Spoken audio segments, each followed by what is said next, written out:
Hello, everybody. Quick video here to talk about a couple things that I was going to discuss in class today. As you are wrapping up your draft, I've included the peer workshop online. You'll find that information in Canvas.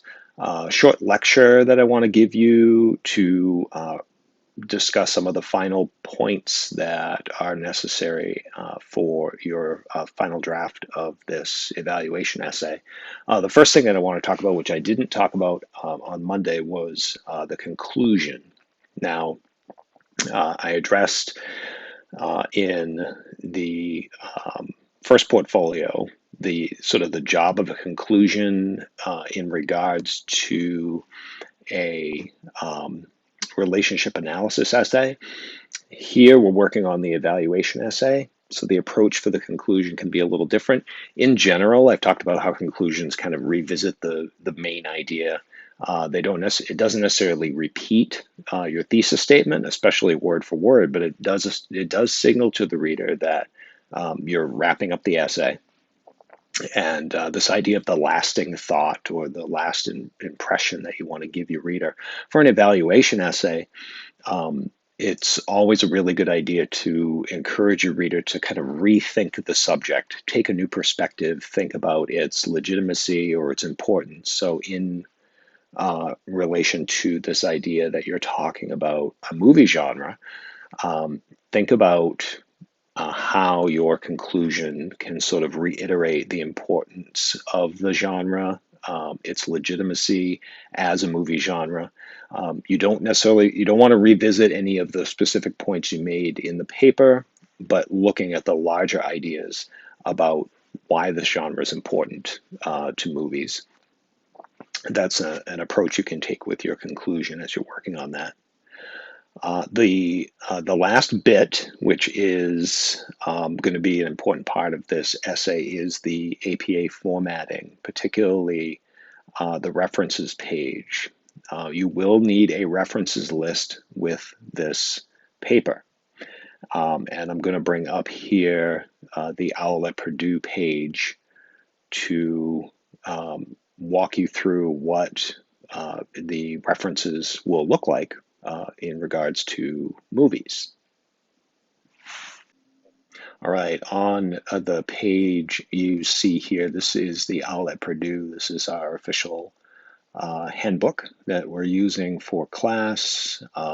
There is a link to this handbook in Canvas, but I've also included the link directly to this particular page in the Canvas announcement that I posted. You'll see this is the references list specifically for audio visual media.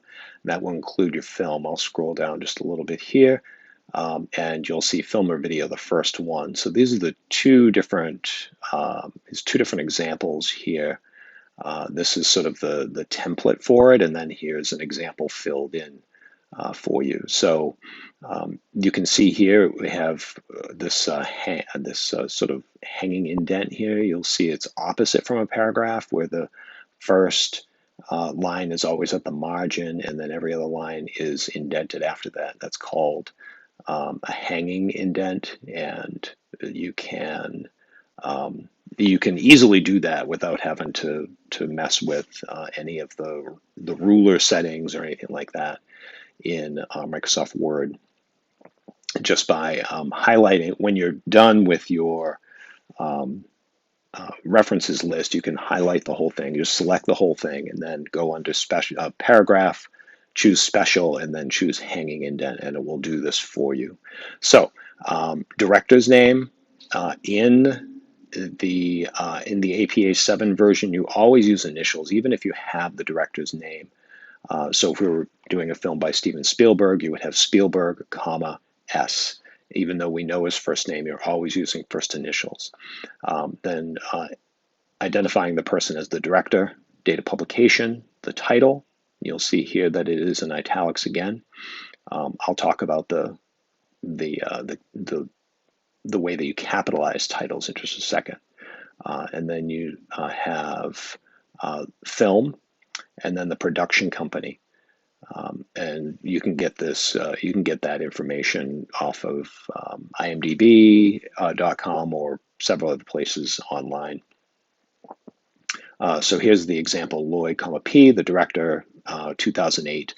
The title of the movie, Mamma Mia, is a film, and Universal Pictures was the production company. Now, we'll talk a little bit about this capitalization rule in APA more later on, but I just want you to pay attention to the fact that when you have a title in the references list only, not in the body of the paper, but only in the references list, only the first word is capitalized. All the other words after that are not capitalized.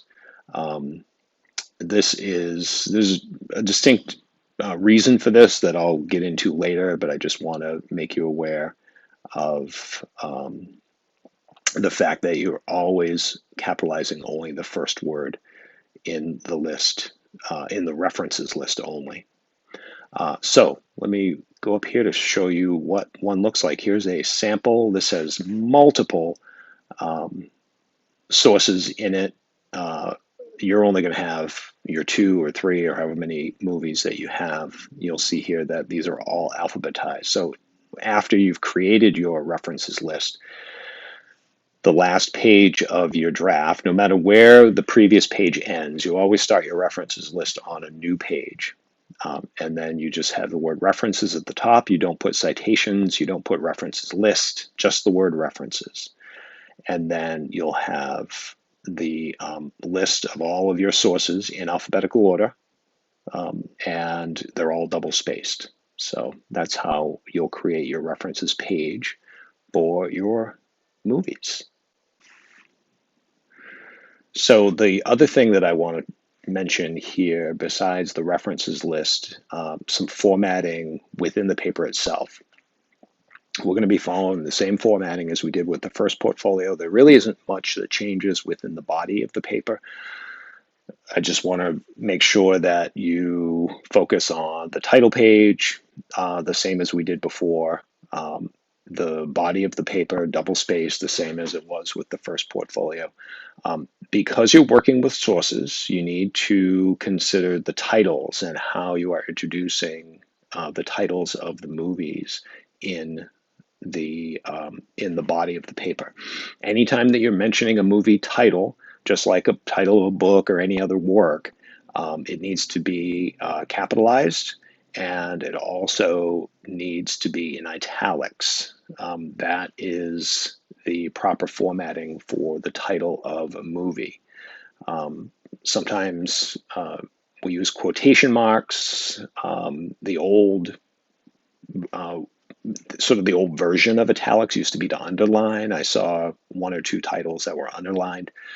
Underlining isn't used anymore. It's italics for movies. Quotations are for something different, and I'll talk about that distinction as we move through the next few weeks when we start working with multiple sources. So as you're going through that final proofreading of your essay, make sure that all of the times in the paper that you're mentioning the movie title, that you are putting that movie title in italics. And that should cover it. I will open up the Portfolio 2 submission module so you can get everything turned in as you're working on it this week. The due date for this is on Sunday. So if you have any questions, please make sure you reach out to me and let me know. All right, have a great day.